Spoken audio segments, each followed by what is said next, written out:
Fakultas Ekonomi Universitas Indonesia, Reframing the Future, Positioning the Indonesian Economic Development, Indonesia tanpa kemiskinan, pemberantasan kemiskinan dan peningkatan kesejahteraan akan segera dimulai. Hadirin dipersilakan memasuki auditorium Surya Atmaja Fakultas Ekonomi Universitas Indonesia dan menempati tempat yang telah disediakan. Terima kasih.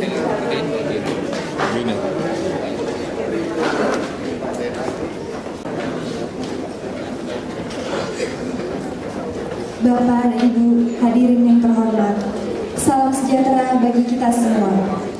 Selamat datang dalam seminar Fakultas Ekonomi Universitas Indonesia ketiga yang merupakan salah satu dari 5 rangkaian seminar memperingati 60 tahun Fakultas Ekonomi Universitas Indonesia. Reframing the Future, Repositioning the Indonesian Economic Development. Indonesia tanpa kemiskinan, pemberantasan kemiskinan dan peningkatan kesejahteraan. Seminar ini diselenggarakan oleh Fakultas Ekonomi Universitas Indonesia, didukung oleh Ikatan Alumni Fakultas Ekonomi Universitas Indonesia dan Perkumpulan Energi Bima Sena.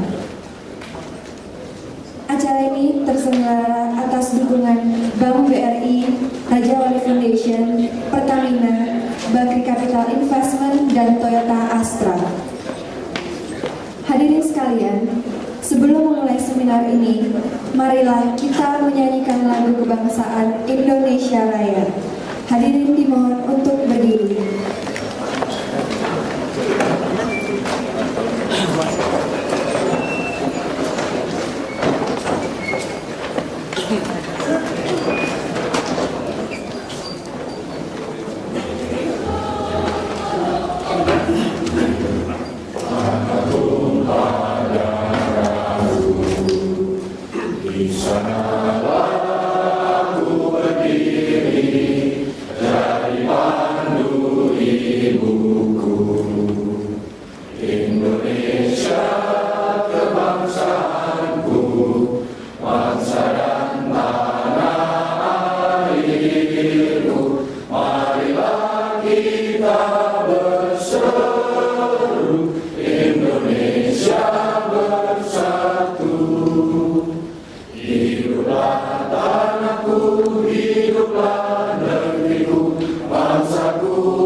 Hadirin silakan untuk duduk kembali.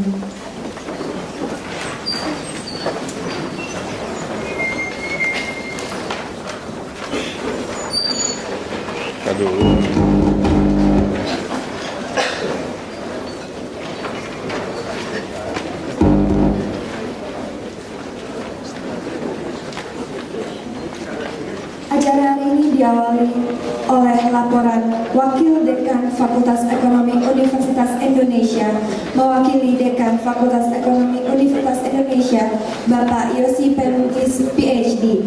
Kepada Bapak Yosi kami persilakan.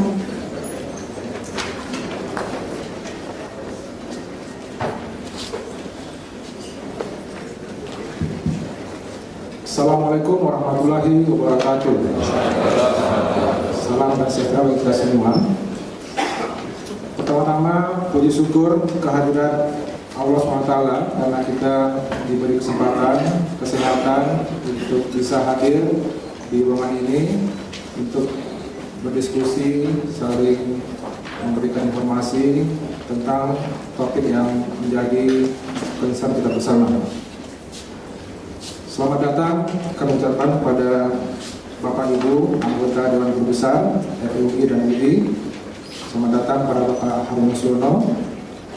Selamat datang juga kami ucapkan kepada Bapak Ibu dari Kementerian Pertanian, Kementerian Keuangan, Kementerian Perindustrian, Kementerian Perdagangan, Kementerian UKM dan Koperasi, dan juga Bappenas. Selamat datang juga, mungkin sudah datang atau belum, Bapak Bupati dari Sigli, kemudian Bapak Ibu anggota Dewan dari Komisi 4 dan Komisi 7, Bapak Ibu praktisi LSM,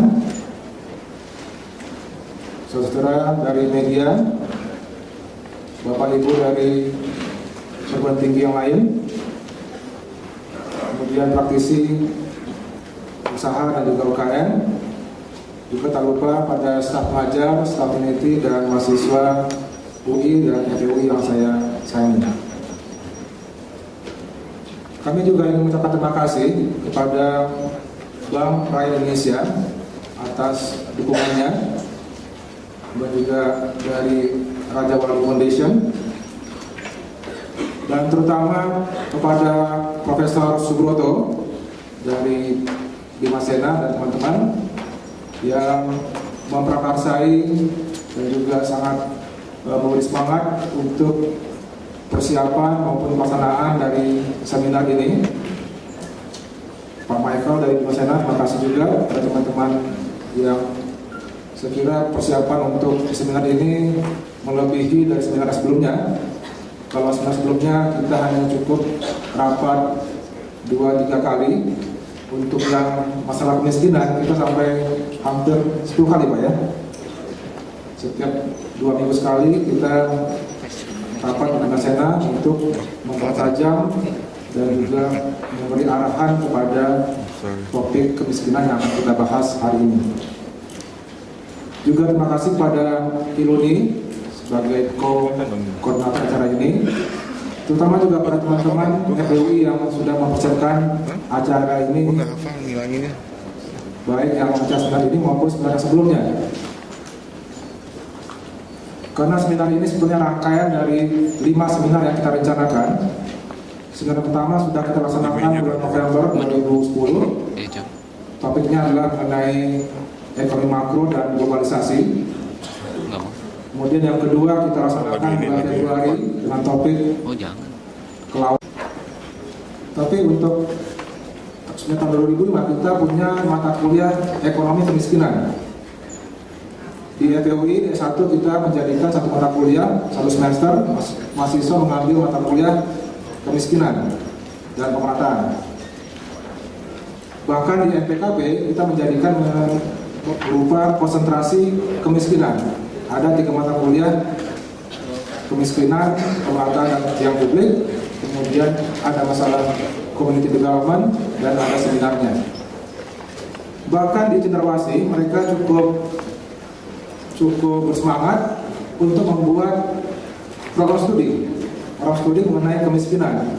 Karena saya kira di Papua masalah kemiskinan sangat-sangat menjadi masalah, sehingga mereka membuat program studi ekonomi kemiskinan. Jadi kalau dikatakan bahwa hanya UGM atau IPB atau Erlangga yang concern masalah kemiskinan dan pedesaan, kita di FUI juga jauh-jauh hari sudah concern dengan masalah kemiskinan. Baik Bapak Ibu sekalian, saya kira hari ini kita akan banyak mendapatkan masukan, karena tujuan kami di FUI bukanlah ingin memberi, justru kami ingin mendapatkan, kami ingin belajar. Karena saya kira hakikat dari sivitas akademika adalah seorang yang terus belajar dan belajar. Pembicara di sini juga kita undang dari banyak pihak luar. Kita ingin belajar mengenai pemberdayaan, mengenai microfinance dan sebagainya. Dan mudah-mudahan juga Bapak Ibu sekalian bisa berpartisipasi nanti. Acara ini akan sampai siang nanti. Ada 3 panel. Nanti kita bisa rehat makan siang bersama. Juga kita sediakan tempat untuk sholat bagi yang ingin memulaikan ibadahnya. Jadi mudah-mudahan kita bisa bersama sampai nanti jam 3, jam 4. Demikian Bapak Ibu sekalian, kita sampaikan ke saya. Lebih dan kurangnya mohon maaf. Selamat mengikuti seminar ini dan terima kasih atas kedatangannya dan partisipasinya. Assalamualaikum warahmatullahi wabarakatuh. Terima kasih Bapak Lucy. Hadirin Bapak Ibu yang kami hormati, marilah kita ikuti bersama keynote speech dari Profesor Emil Salim PhD selaku Guru Besar Fakultas Ekonomi Universitas Indonesia dan Ketua Dewan Pertimbangan Presiden Republik Indonesia. Kepada Profesor Emil Salim kami persilakan.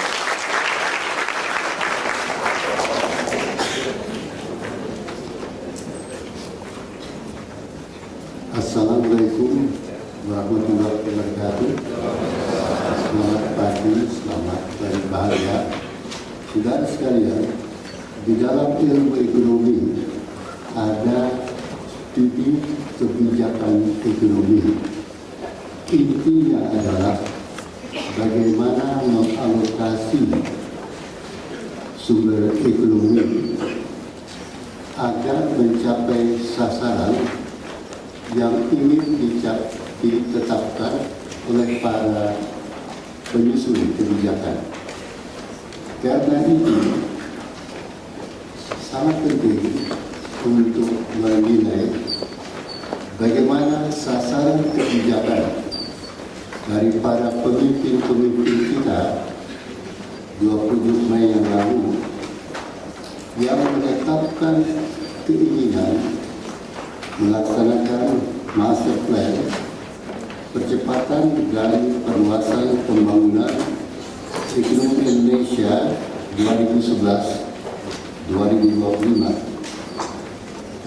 Permasalahan adalah bagaimana bisa kita capai sasaran pemberantasan kemiskinan dan peningkatan kesejahteraan penduduk apabila keputusan kebijakan politik dari para pemimpin kita menetapkan satu kerangka kebijakan ekonomi seperti terungkap dalam master plan itu.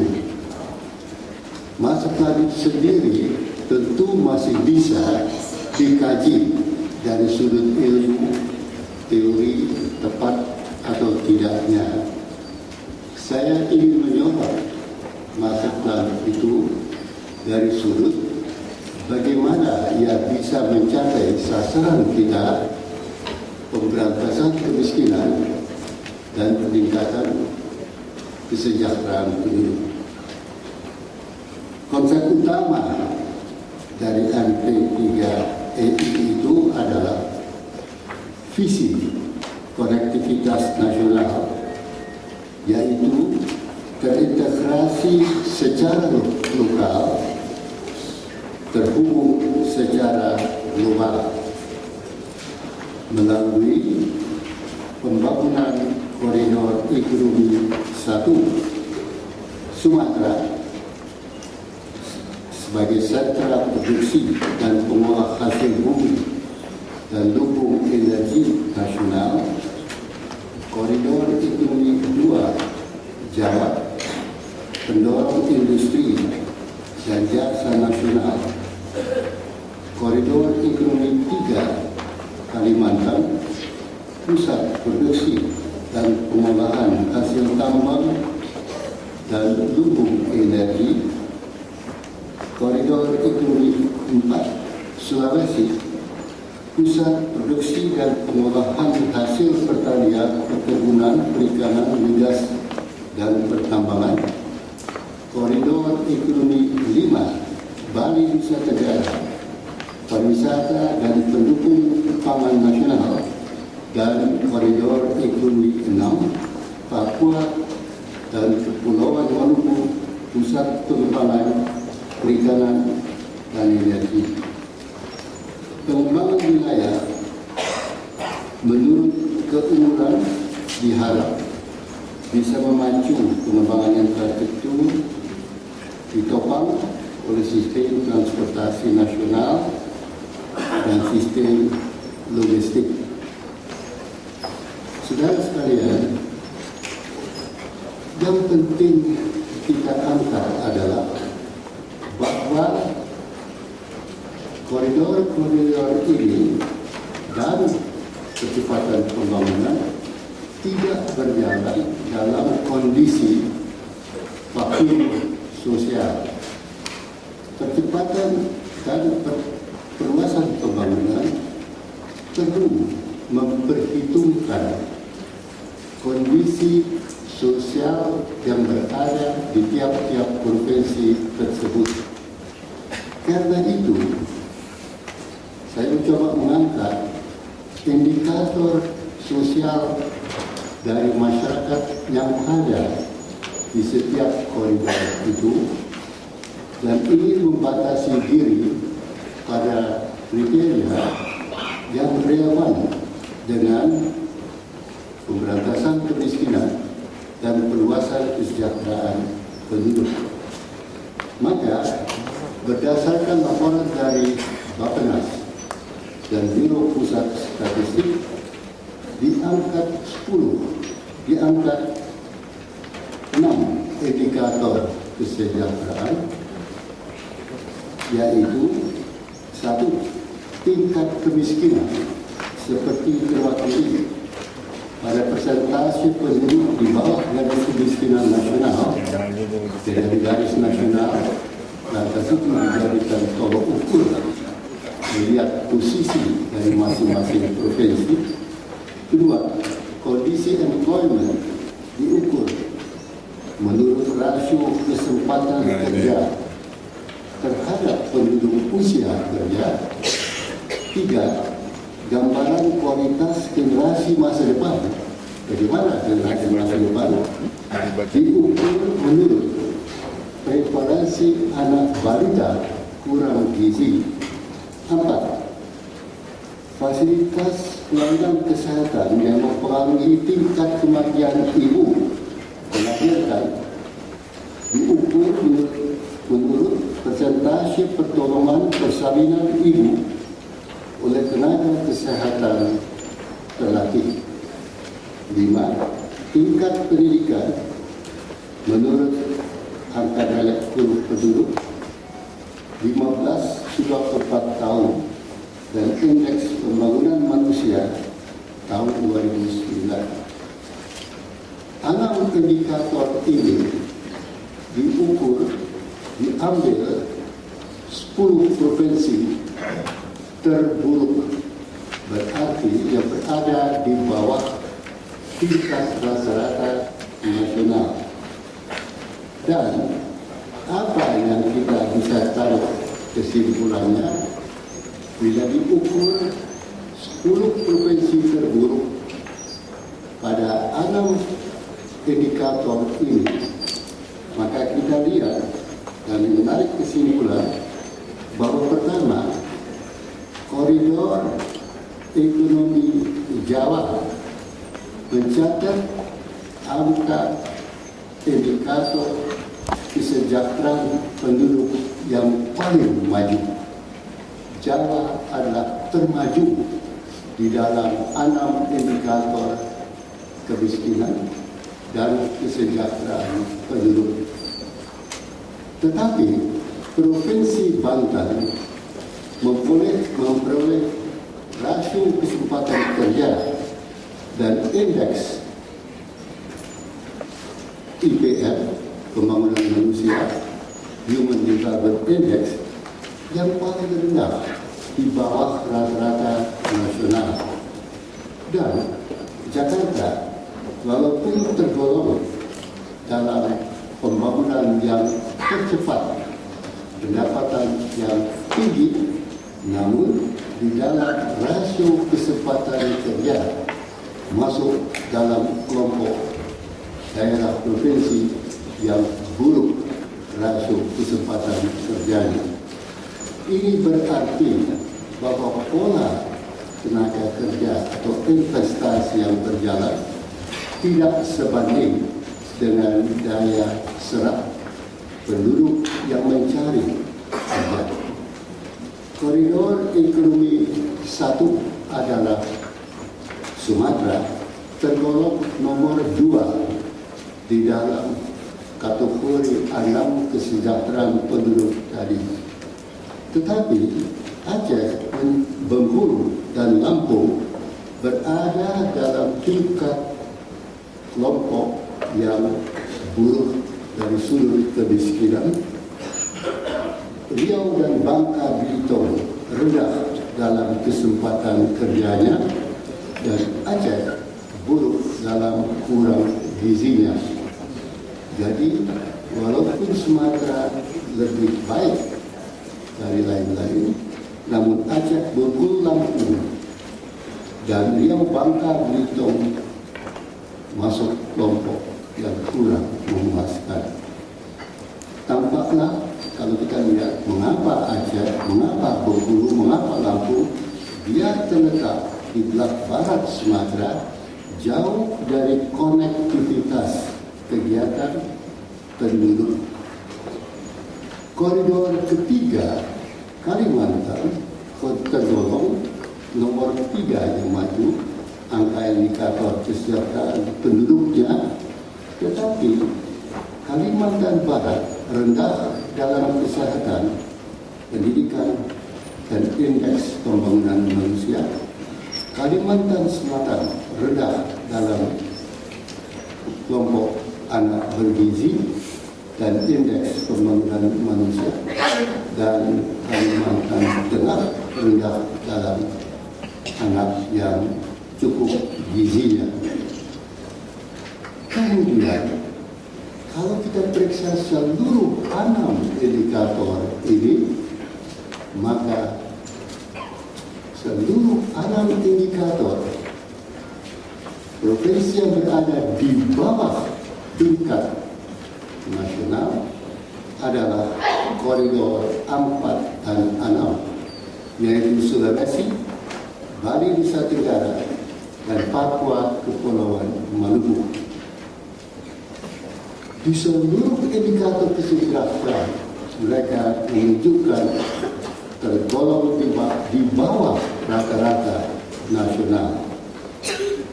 Ini memberi petunjuk bahwa kebijakan percepatan pembangunan koridor harus meningkatkan terlebih dahulu atau mengutamakan memprioritaskan indikator kesejahteraan penduduk, supaya pola konektivitas yang menjadi tumpuan dari percepatan pembangunan proyek itu bisa berjalan efektif.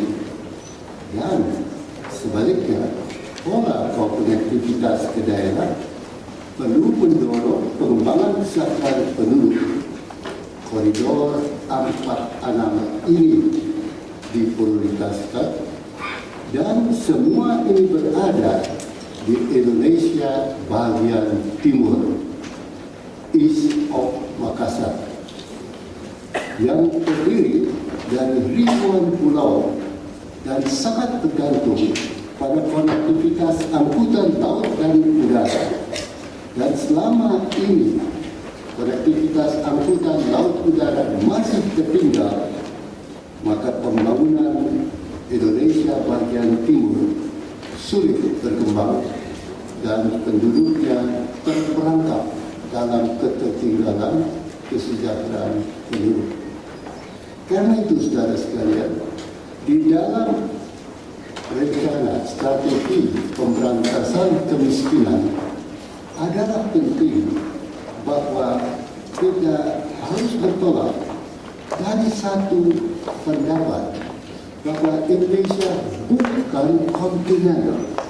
Indonesia bukan terdiri dari hamparan benua kontinen yang luas, tetapi Indonesia adalah Nusantara, negara kepulauan yang terbentang dari jarak dari London ke Teheran. Kita kurang sadar bahwa dari Aceh ke Papua adalah sama dengan London ke Teheran, sehingga London mempunyai iklim, penduduk, tabiat, budaya yang berbeda dengan Teheran yang iklim, tanah, budaya yang berbeda pula. Maka jika kita berada dalam jarak dari Aceh ke Papua, bisa kita menggambarkan bahwa persamaan tabiat, iklim, tanah, ekosistem dan sebagainya harus kita perhitungkan perbedaannya. Lalu kepulauan kita ada sea lane komunikasi, Selat Malaka, Selat Sunda, Selat Lombok, Selat Makassar, Laut Jawa, dan Laut Cina. Ini menjadi lintas komunikasi negara tetangga dan Indonesia yang berhasil mengembangkan ekonomi ekspor dari Indonesia, mengangkut terutama natural resource, bahan mentah ke luar negeri. Maka muncul orientasi kegiatan ekonomi, pola aktivitas kita ke luar, outward looking, mendorong maju daerah yang terletak di pinggir lalu lintas laut ekonomi ini. Maka yang maju adalah pantai timur Sumatera, bukan pantai barat. Yang maju adalah pantai utara Jawa, bukan selatan, pantai selatan. Maka yang maju adalah pantai timur dari Kalimantan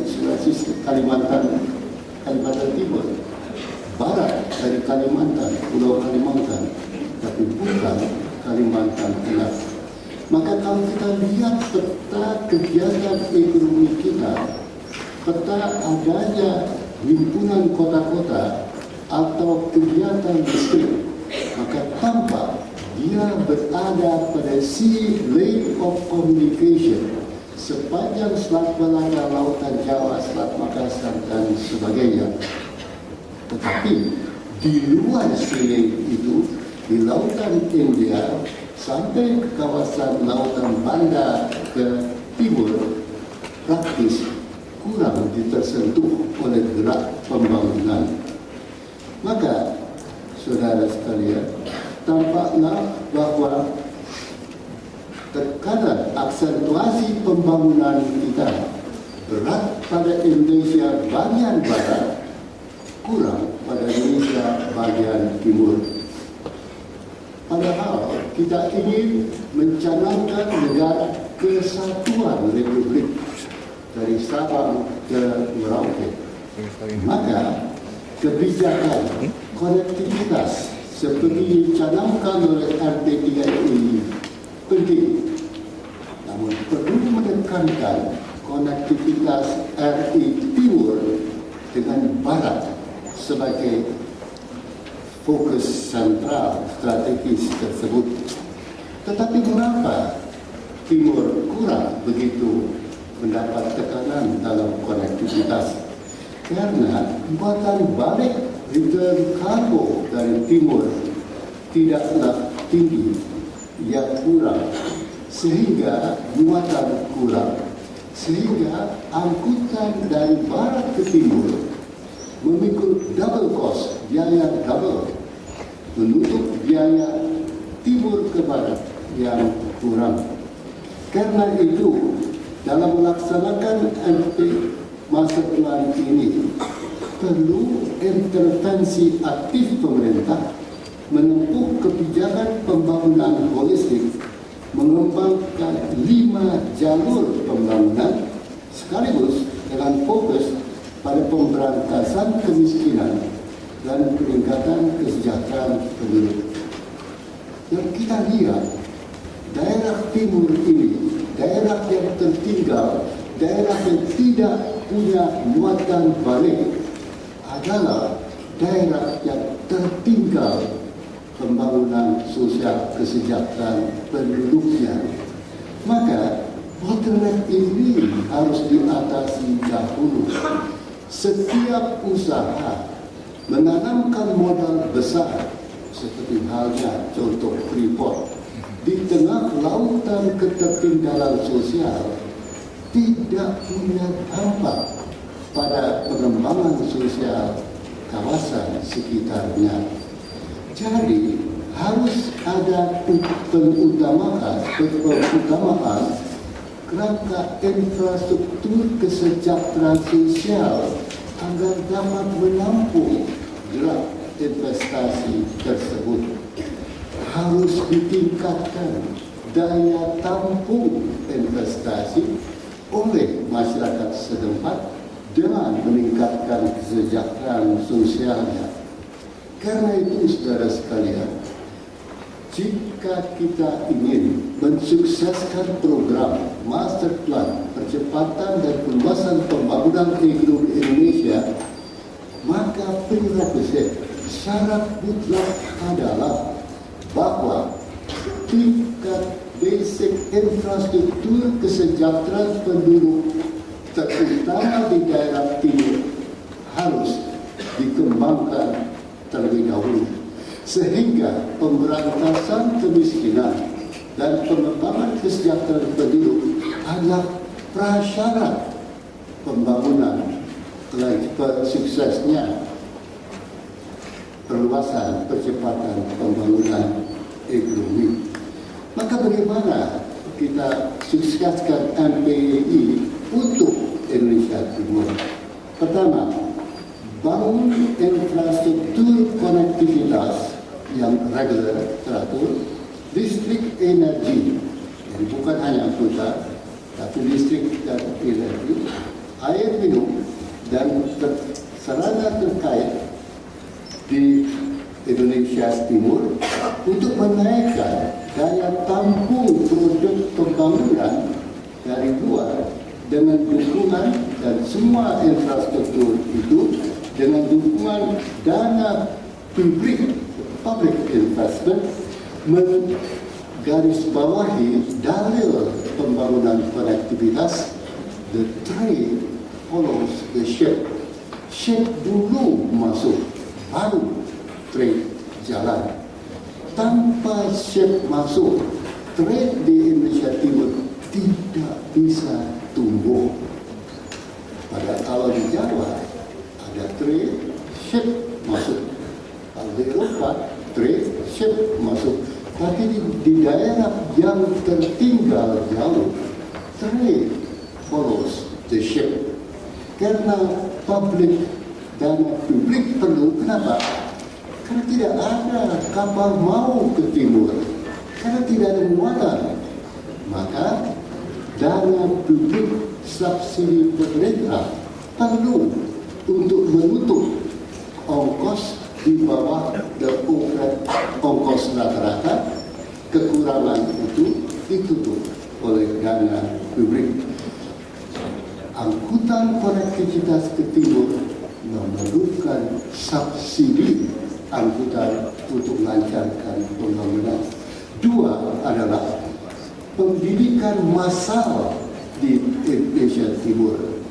Pendidikan di Indonesia Timur, Maluku, Papua, NTT yang nol lulusan ujian nasionalnya menghendaki massal pendidikan untuk menciptakan suasana learning society, suasana pembelajaran, dan pendidikan massal ini mendorong penghargaan atas waktu. Apa keluhan investor itu di Papua ataupun di NTT? Penduduk tidak mau kerja keras, penduduk tidak mau kerja lama. Setelah jam 12, jam 1 selesailah bekerja. Why?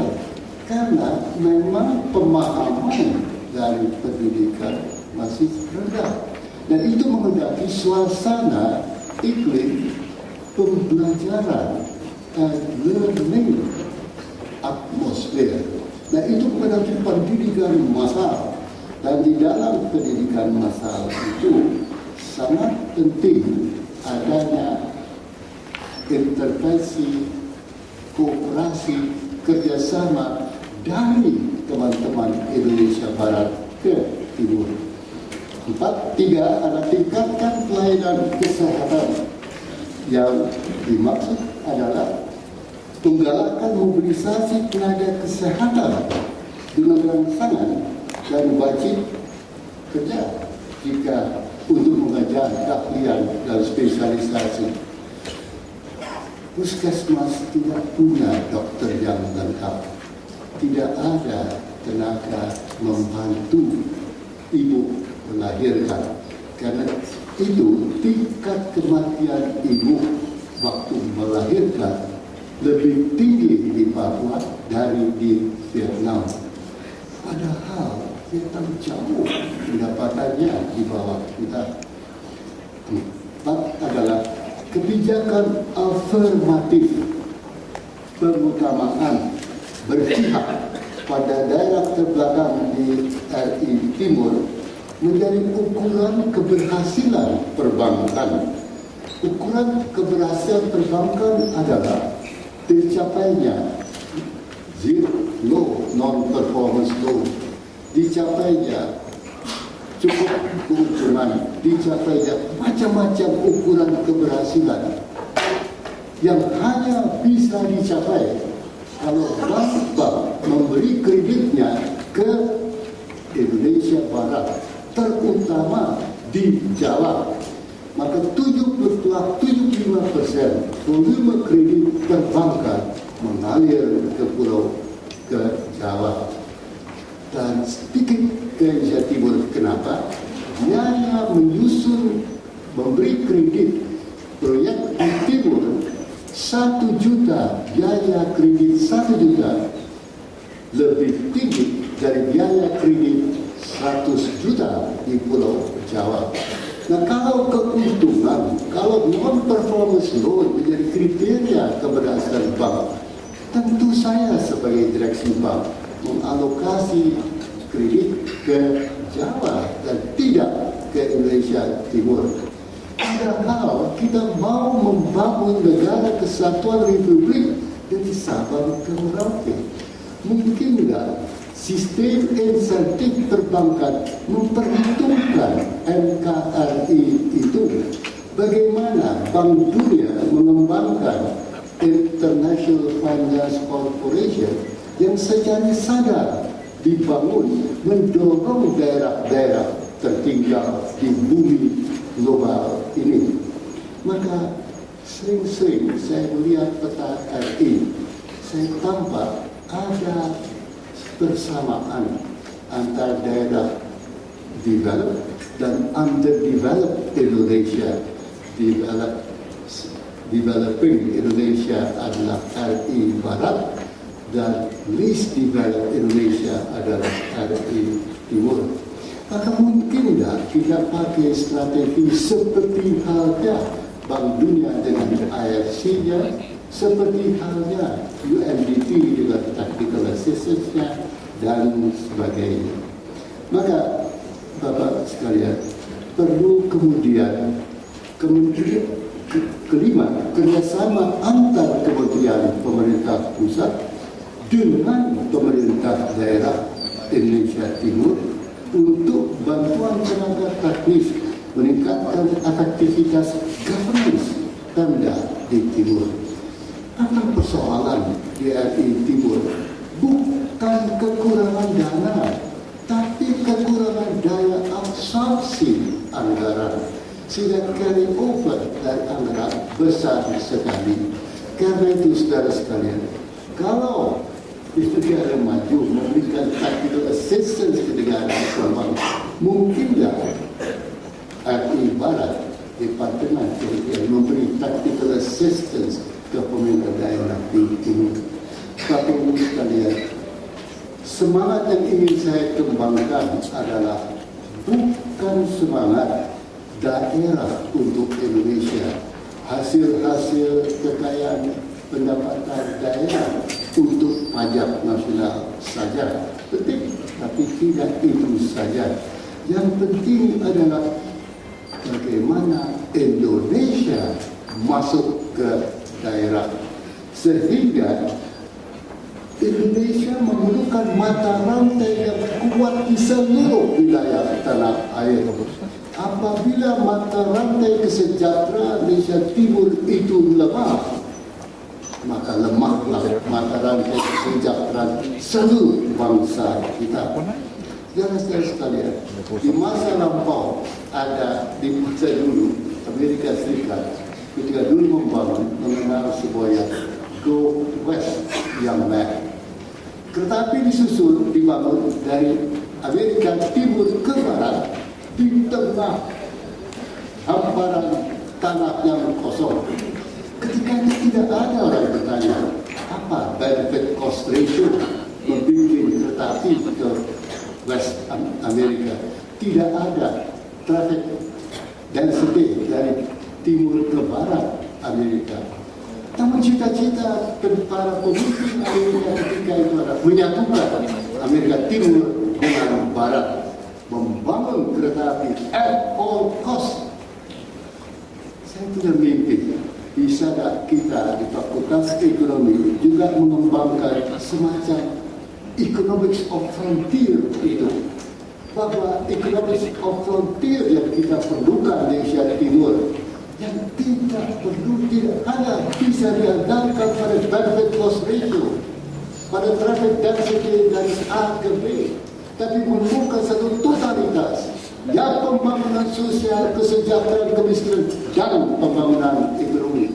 Di sana ilmu economic policy yang kita kembangkan ke depan, benar beraktivitas perlu, benar percepatan pembangunan perlu, tapi bisakah itu didukung untuk sesuatu wawasan pembangunan baru, bahwa yang kita bangun adalah bangsa Indonesia, kita bangun adalah Papua dan Aceh sepanjang Indonesia ini 17.580 pulau, bahwa kita bangun ekonomi Indonesia dengan wawasan ilmu yang baru, ilmu yang memadukan daerah yang terbelakang timur dengan daerah yang sedang maju di barat. Itu menjadi jungkir balik dari teori yang terlalu berat pada benefit cost ratio, pada attractiveness anggaran, tapi mengenai kewawasan. Karena tujuan kita adalah memberantas kemiskinan, menegakkan kesejahteraan penduduk dari Sabang ke Merauke. Terima kasih.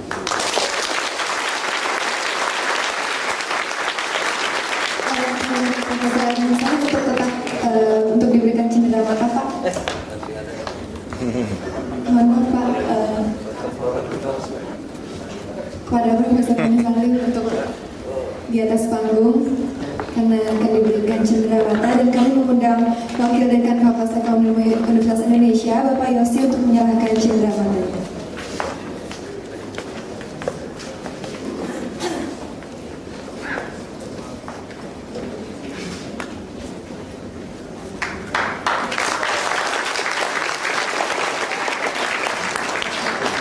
Terima kasih, silakan kembali ke tempat duduknya.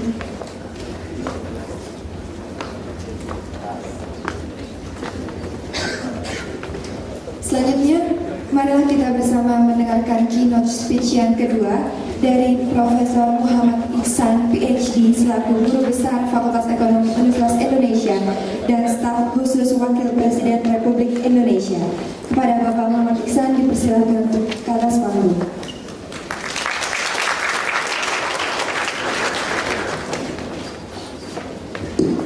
Assalamualaikum warahmatullahi wabarakatuh. Selamat pagi Bapak-Bapak Guru Besar, Bapak-Bapak para senior, mahasiswa, adik-adik mahasiswa yang saya cintai.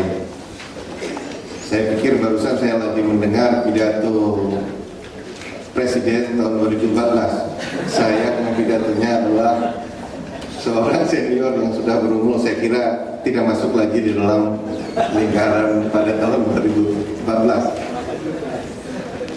Anyway, Bapak Ibu sekalian, saya ingin Bapak Ibu mengingat kembali survei yang disampaikan oleh Indobarometer minggu lalu kalau nggak salah, yang menunjukkan yang dianggap pemerintah yang berhasil dan yang presiden yang kagumi oleh itu adalah Soeharto. Saya kira kenapa itu bisa terjadi terlepas begitu kontroversialnya Presiden Soeharto, ada sesuatu yang lain yang dimana orang melihat hasil nyata dari proses pembangunan. Nah di situ saya kira penurunan kemiskinan adalah salah satu rekor yang nyata yang diperoleh selama 30 tahun kemerdekaan dengan statistik lebih kurang, artinya ini nggak konsisten Pak. Nah karena perhitungannya kalau tahun 70 kira-kira mungkin 2/3 70% dari penduduk Indonesia berada di garis kemiskinan. Kemudian pada dua tahun sebelum Presiden Soeharto lengser itu sudah turun menjadi 18%. Dan ini kalau kita lihat dari sejarah dunia merupakan salah satu rekor yang remarkable. Nggak jarang sekali di dunia punya negara yang berhasil menurunkan kemiskinan begitu dramatis. Dan ini merupakan salah satu penyebabnya. Kemudian setelah krisis, kalau kita ambil tahun 96 sebagai basisnya, kemudian yang data terakhir menunjukkan kemiskinan tinggal 12%. Jadi selama 15 tahun, 14 tahun, kemiskinan cenderung flat turunnya. Ini yang menjadi tantangan bagi kita. Nah, atas dasar itu ada baiknya kita melihat bagaimana proses penurunan kemiskinan di masa lalu, kemudian kita coba proyeksikan jalur mana di mana percepatan kemiskinan seperti yang disampaikan oleh Pak Emil tadi bisa jalan secepat mungkin, nggak bisa secepat di masa lalu, tetapi juga minimal lebih cepat daripada yang ada sekarang. Oleh karena itu saya ingin mencoba, karena saya muridnya Pak Arsad, sebagian dari framework saya pakai ini Arsadian Economics. Jadi merupakan dari teori structural change dari Kuznets, Sirkwin. Pak Arsad sendiri saya kira punya kontribusi yang sangat banyak dalam pemikiran ilmu ekonomi perubahan struktural di Indonesia. Lalu kalau ada yang sekarang Krugman dengan New Geography, Dani Rodrik dan Wakil Presiden Bank Dunia sekarang juga dari orang Cina, Justin Fee, itu juga lagi mengembangkan teori perubahan struktur yang baru. Jadi framework itu yang coba saya lakukan. Saya ingin masuk ke slide nomor halaman 3. Kalau kita lihat gambar yang simple itu adalah bagaimana proses transformasi itu bisa terjadi. Pertama tentunya melalui peningkatan produktivitas di dalam sektor tersebut, di dalam komoditas tersebut. Itu salah satu yang paling yang bisa terjadi. Yang kedua adalah kalau seandainya pindah dari satu komoditi ke komoditi yang lain yang lebih tinggi value added-nya, atau dari masih di ruang di daerah pedesaan dari subsisten ekonomi ke non subsisten yang lebih tinggi produktivitas, itu salah satu jadwal tertentu. Kemungkinan yang kedua adalah orangnya pindah dari desa ke kota yang lebih tinggi produktivitas dan upahnya, tingkat kesejahteraannya, upahnya. Kemudian juga bisa mix up antara dia bisa tetap bekerja di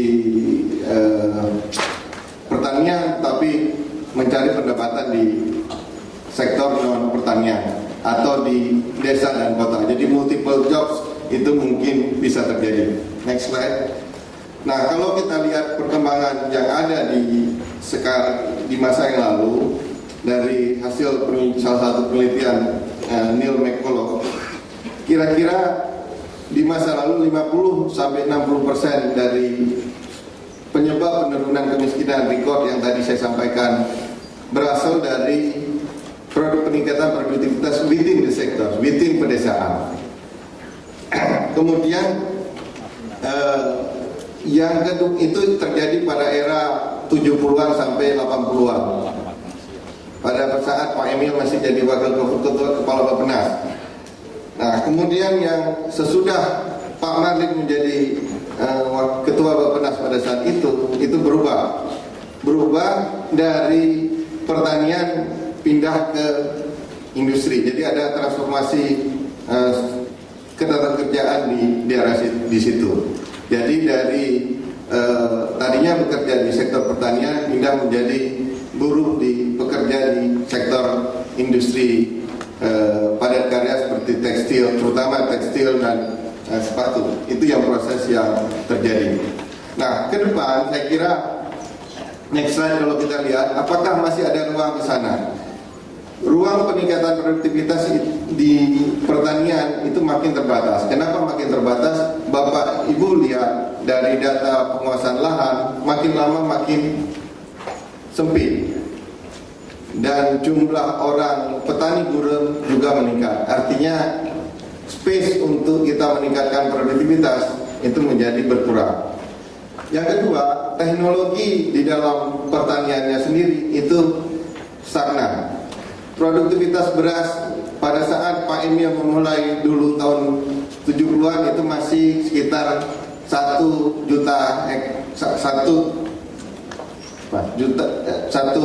juta ton per hektar.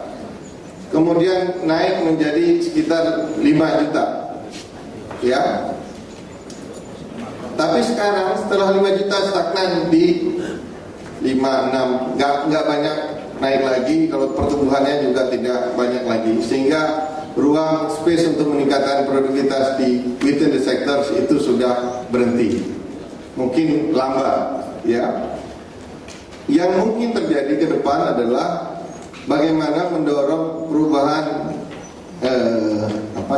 perubahan ke sektor bukan pertanian. Orangnya yang harus kita pindahkan dari sektor pertanian kepada sektor yang lain. Dan tetapi Pak Emil tadi mengatakan bahwa Indonesia itu heterogen. Jadi tidak mungkin kita semuanya ke sana. Masih ada daerah-daerah yang menurut istilah klasifikasi World Development Report tahun 2008 itu masih menjadi agricultural base, sehingga kemungkinan masih ada ruang, misalnya contoh di bagian Indonesia bagian timur, di mana produktivitas pertanian itu masih bisa ditingkatkan, produktivitas rata-rata masih rendah, itu masih bisa ditingkatkan, tetapi jumlah orangnya tidak begitu banyak di daerah di situ. Nah, fokus kita kalau kita lihat dari jumlah orang miskin tetap berada di Jawa. Nah, di Jawa punya dimensi yang berbeda. Jadi pertanian yang bisa menolong mereka keluar dari kemiskinan mungkin akan berbeda dengan pertanian pada tahun 1970-an. Jadi kita harus pindah ke high value crops. Kemudian kemungkinan yang kedua adalah dengan membiarkan multiple jobs. Kalau kita lihat data statistik di slide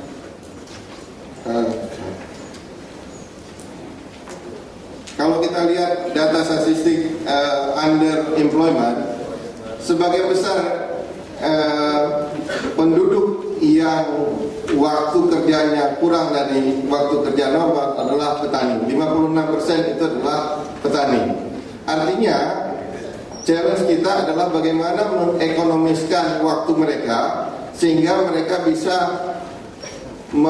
jadi kalau petani kira-kira kerja 3-4 jam sehari, kalau bisa kita tingkatkan menjadi 7-8 jam kerja. Nah, mengisi itu tidak bisa bekerja di sektor pertanian, tetapi harus bekerja di sektor non-farm. Jadi ada multiple jobs, dia bisa bekerja di tempat yang lain.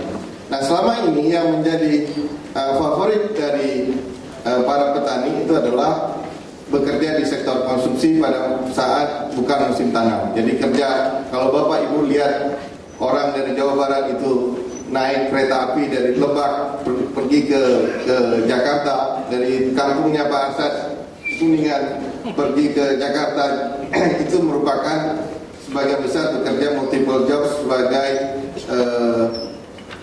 di samping menjadi petani juga menjadi di sektor konsumsi atau di sektor jasa. Nah, yang harus kita dorong adalah bagaimana mendorong mobilitas mereka itu, ongkos pindah bekerja dari satu sektor ke sektor yang lain itu kita kurangkan. Transition cost itu menjadi bisa diturunkan. Oleh karena itu key-nya itu adalah infrastruktur. Public infrastructure itu menjadi salah satu kunci penting untuk mendorong multiple jobs itu bisa terjadi. Yang berikutnya adalah Bapak Ibu lihat, kalau kita ingin multiple jobs itu juga melalui pengembangan non-farm activities. Tapi non-farm activities itu dihambat oleh persoalan utama, yaitu persoalan financing. Dan ini merupakan topik, sebagai besar saya kira topik pada seminar kali ini membahas soal microfinance. Nah, bagaimana kita bisa mendorong microfinance ini sehingga mobilitas dari petani itu bisa antar sektor atau antar daerah itu bisa terjadi dengan berkembangnya non-farm aktivitas. Nah, saya ingin memfokuskan kepada perubahan sektor. Jadi pindah dari sektor pertanian kepada sektor formal. Nah, yang jadi kenapa itu harusnya menjadi ideal? Karena pertama, upah di sektor formal jauh lebih tinggi daripada upah di sektor non formal. Yang kedua adalah di sektor formal ada perlindungan. Jadi kalau ada pekerjaan bukan hanya sekedar upahnya lebih tinggi, tetapi juga ada elemen perlindungan sosial di sana, sehingga kesejahteraan dari sebagai topik Indonesia tanpa kemiskinan dengan peningkatan kesejahteraan itu kita bisa capai. Nah, apa masalahnya dari mobilitas ini? Saya melihat ada beberapa masalah. Yang pertama adalah dua hal. Yang pertama tentunya dari demandnya menjadi berkurang karena ada ketidakfleksibelan pasar tenaga kerja. Tetapi ini bukan topik yang ingin saya sampaikan. Yang kedua adalah masalah kapasitas dari orang miskin itu yang sangat terbatas sehingga mereka tidak gampang untuk pindah dari satu sektor ke sektor yang lain. Key-nya itu adalah pendidikan. Karena kenapa saya katakan pendidikan? Karena kalau kita lihat, kita perbedaan dari tingkat upah, begitu kita keluarkan, kita kontrol faktor kalau saya kontrol faktor pendidikannya, jadi pada saat sektor pertanian dengan sektor non pertanian pada pendidikan yang sama upahnya tidak banyak berbeda. Jadi perbedaan upah itu lebih disebabkan karena perbedaan tingkat pendidikan. Seandainya pendidikan di petani dan orang-orang desa itu bisa kita tingkatkan, dia akan lebih gampang untuk melakukan pindah. Nah, persoalannya kalau kita lihat data dari Susenas dan segala macam, kelihatan sekali gap antara tingkat pendidikan antara yang keluarga yang mampu dengan keluarga miskin. Di tingkat sekolah dasar perbedaannya kecil, tapi secara agregat kecil sekali. Tetapi begitu kita pisahkan antara kaya dan miskin, itu ada sekitar 5% dari kelompok termiskin itu yang masih belum mendapatkan pendidikan SD sekalipun. Begitu kita lari ke SMP, SMA, apalagi SMA dan perguruan tinggi, itu gapnya makin ngejomplang, sangat besar. Kuncinya adalah tidak bisa intervensi pemerintah, tidak bisa di sisi supply saja, tetapi jadi artinya dengan free education, bangun sekolah dan lewat impres yang lama itu nggak bisa lagi. Kita harus merubah sistem insentif yang memungkinkan mereka orang miskin itu meningkatkan partisipasi di pendidikan. Karena buat orang miskin bukan hanya persoalan ongkos sekolah, tetapi juga ada opportunity cost yang lain yang harus dia tanggung, yaitu dia harus menanggung keluarganya, bekerjanya. Jadi ini yang harus kita ganti. Itu adalah oleh karena itu begitu banyak negara sekarang mencoba pola intervensi baik dari sisi supply maupun dari sisi demand, yaitu dengan memberikan cash transfer, bantuan langsung tunai dengan syarat anaknya harus dikirim ke sekolah minimal segini 75%. Jadi conditional cash transfer. Dan itu sangat berhasil di Latin Amerika, di Meksiko, di Brasil.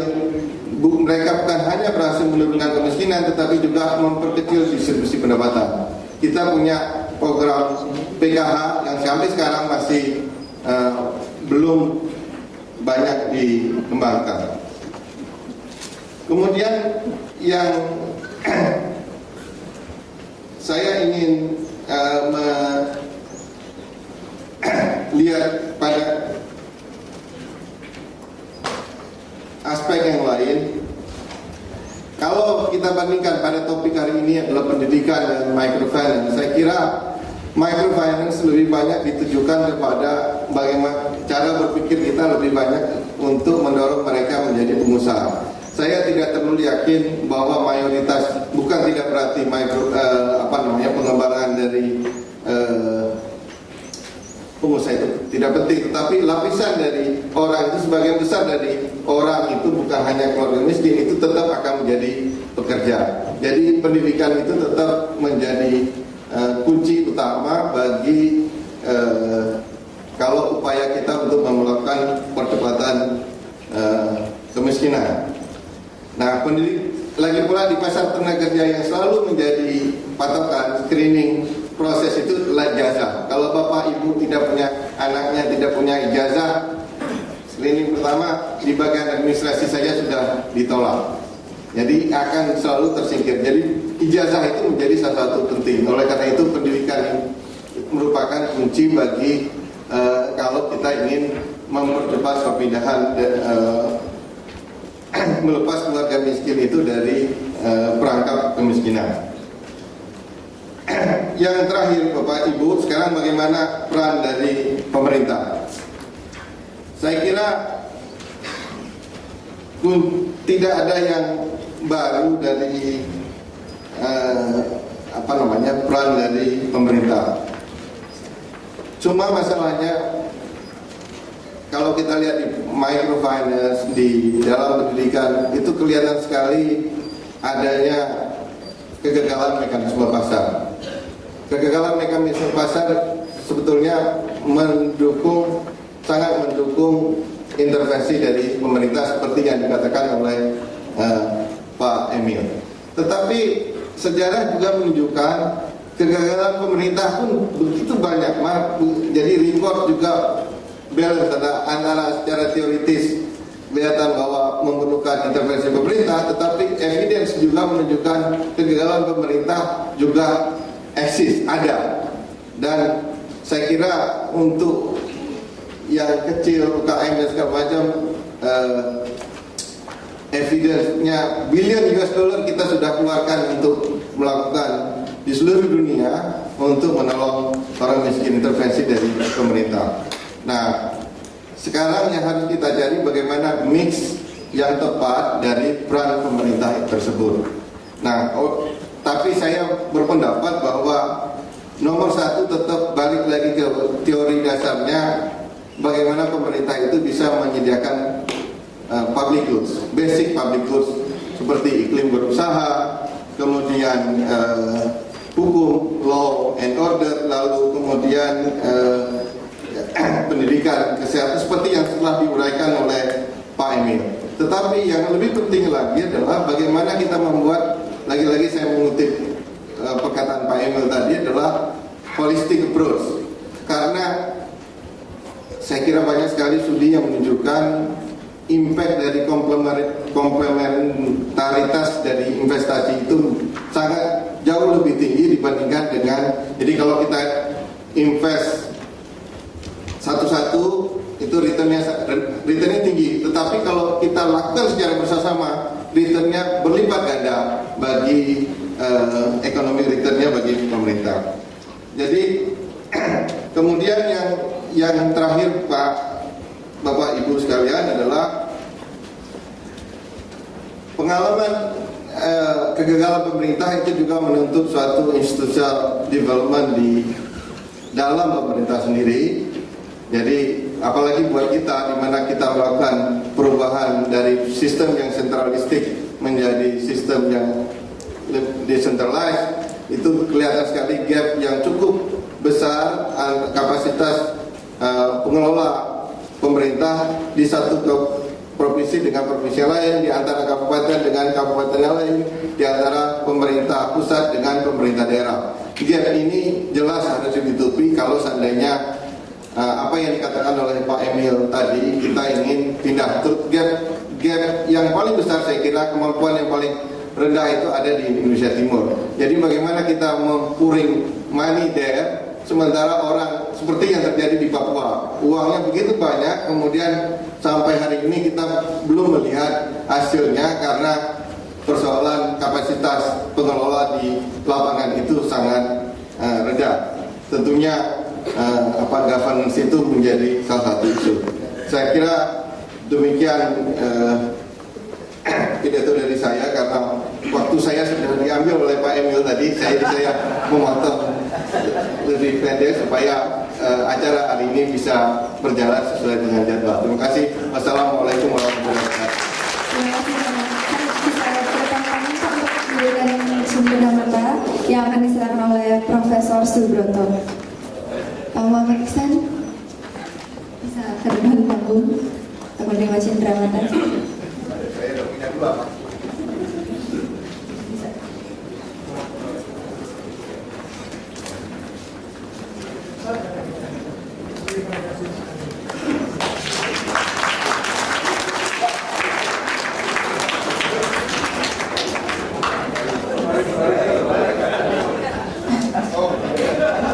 Ya, silakan kembali ke tempat duduknya, Pak.